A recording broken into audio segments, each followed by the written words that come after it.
Welcome to Conversations Aloud. Today is the 22nd of June, Sunday, the day that U.S. bombed the nuclear facilities in Iran. And it's also the day that international law is now confirmed dead. If there was any doubt that, international law worked, we knew that it wasn't working with Gaza, but obviously now it's been confirmed that we are in a new era where legality, international law, the UN are things that are not really real and are not really taken seriously anymore. What the US did is forever going to change the world. Iran wanted to negotiate and get into a deal for their nuclear program. And as they were negotiating with the US approved Israel to kill their lead negotiator while they're negotiating. And then Iran said, we're not going to negotiate with the U.S. anymore because we don't trust it. We're going to negotiate with the Europeans. And as they were negotiating with the Europeans, the U.S. bombed their nuclear facilities. Now, U.S. intelligence, Tulsi Gabbard, director of intelligence, came out and said that Iran is not building a nuclear weapon. It has enriched uranium to 60%, but it's not really building a nuclear weapon. The Atomic Agency has come out and said Iran is not building a nuclear weapon. And when Trump was asked whether, your intelligence agencies are saying that that Iran isn't building a weapon, his response was, they're wrong. And then in another one, he said, I don't care what my intelligence agencies say. Which tells you, how are you making your decisions then? What are you basing it on?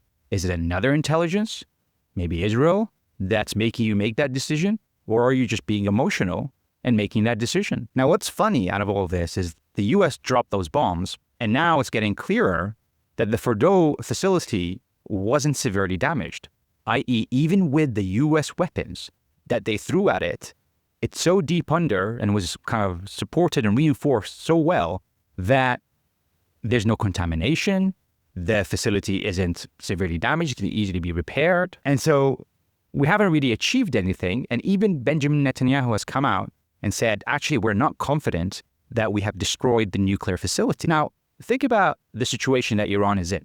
Iran has said that it does not have nuclear weapons. The intelligence agencies all said that Iran is not pursuing a nuclear weapon. The Atomic Agency has said that Iran is not pursuing a nuclear weapon. And Iran is still getting bombed. Now, Iran is thinking, actually, we're going to continuously be bombed. And they're going to continuously say we're building one, even if we're not building one. We might as well build one to protect ourselves, because the only countries that no one can really cause huge damage to are the ones that have nuclear weapons. And as now it's an existential threat for Iran, because it's very clear, these are not about nuclear facilities, very clear. This is about regime change. This is about the destruction of Iran and the separation of Iran into different parts to weaken it, because there should be only one superpower in the Middle East, according to the US, and that's Israel. No one else. So Pakistan and Turkey, it seems like, as Netanyahu has already said, that he's looking at those countries, which should be worrying for all those countries involved. And you can see this impact, this cascade of events. It's like a domino. Iraq, Syria, Libya, Afghanistan. They try to knock each one of them. How will Iran react? Well, if I was Iran, I would take a very calculated decision. I would try to not antagonize the US, focus on the main culprit here, which is Israel that's been bombing Iran, right? That's probably, I would expect them to focus on Israel. And I'm going to show you the damage that they're already doing to Israel.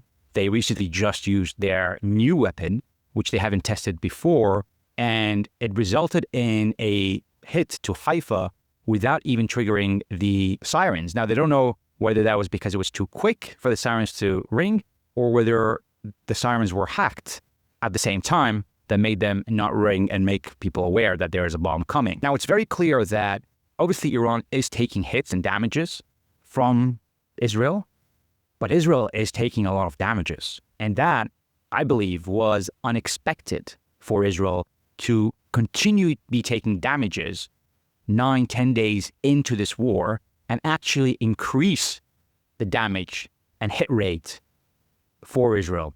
Because what's been happening, and in the media you hear about, Iran is actually shooting less missiles. Well, the strategy of Iran was actually very simple.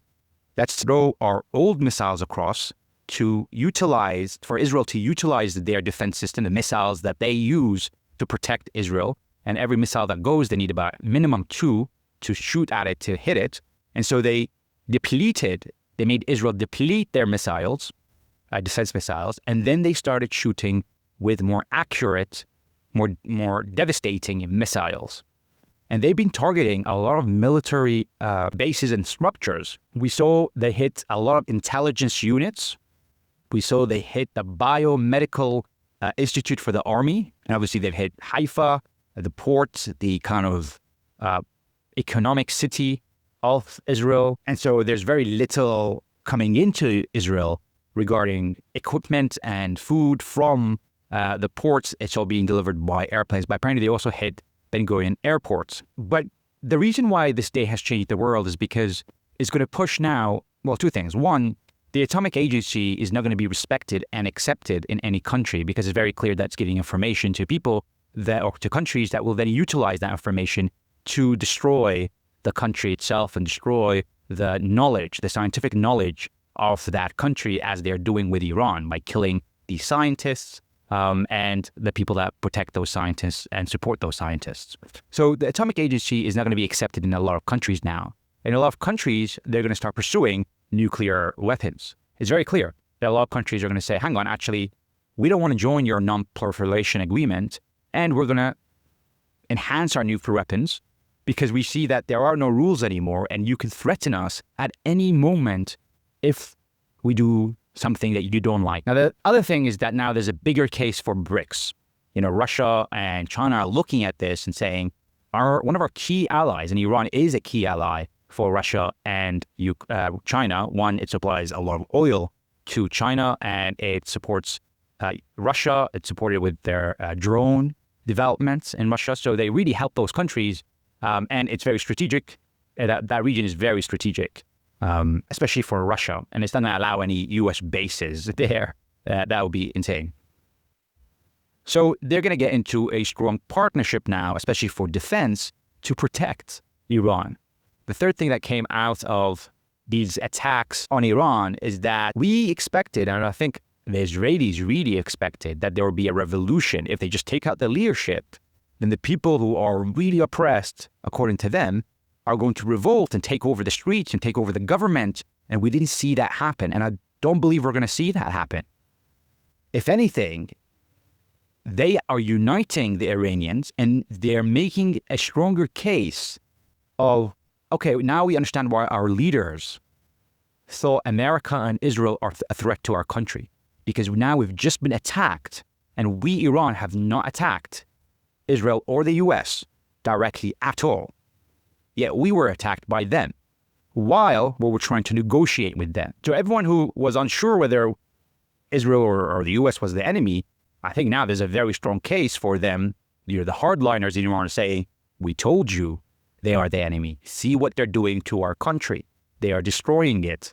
I wonder if they're going to continue chanting death to America. That chant that many Americans seem very afraid of, and use it as the reason why we should bomb them. I assure you, they're going to increase those chants very much after what the U.S. did this weekend. So I want to show you some videos of the attacks on Israel right now.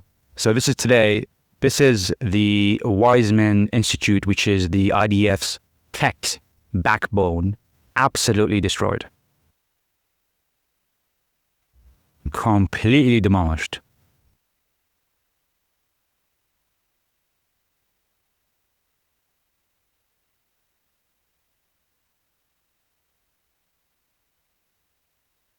This is their biological center, apparently. And as you can see, it's surrounded by residential buildings. So it's really inside kind of residential areas. Mostly over here, we don't know what the target over here was. But clearly, it's a big bomb that fell here. I just want to go over what Dmitry Medvedev said, who's the deputy chair of the Security Council of Russia. He said, what have the Americans accomplished with their nighttime strikes on 3 nuclear sites in Iran? Number 1, critical infrastructure of the nuclear fuel cycle appears to have been unaffected or sustained only minor damage. 2, the enrichment of nuclear material And now we can say it outright, the future production of nuclear weapons, because obviously now Iran has to pursue nuclear weapons, will continue. A number of countries are ready to directly supply Iran with their own nuclear warheads. So this is now escalating because people realize actually Iran has to get, maybe, I think they had, according to them and how they would be thinking about the situation, they would need to get nuclear weapons to protect themselves. And that's the worrying part of all this escalation. It's obviously going to lead to such a situation. So what did the US achieve with their bombing of Iran? Well, number one, it achieved unity among the Iranians, especially in Iran, to come together and to realize actually the hardliners are the ones that are correct, that the threat is America and Israel because they did bomb us while we didn't actually bomb them. Number two, we need better cooperation with the BRICS nation, especially Russia and China, because now this is going to be a war of West versus East. Number three, there is no international law. The US just confirmed it. We already knew it with Gaza, but the US just confirmed it. That international law, legality, all those things are foreign concepts that don't work anymore. You could do whatever you want to do and you can bully whoever you want to bully. Number four, I think they're going to pursue nuclear weapons now because they're realizing this is an existential threat that we're facing, whereby they're going to continue attacking us and we need to protect ourselves from this threat. And I believe they're going to continue attacking Israel to put pressure on the US to back off without attacking the US.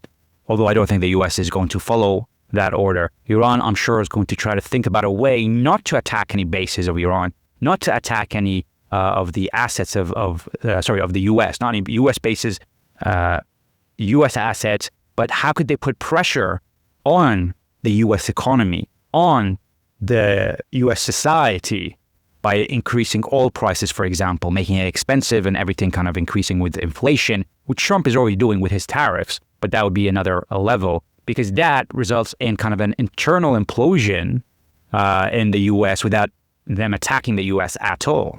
Nothing ends here. This is just the beginning of a long war that is either going to be carried out in the shadows against the US, plus outside in the light versus Israel, or they might actually escalate to having a war with the US inside, which would be devastating for everyone involved and obviously should be avoided at all costs. Let's see what happens. If you did like this analysis too, please hit the like and subscribe or follow. Thank you very much.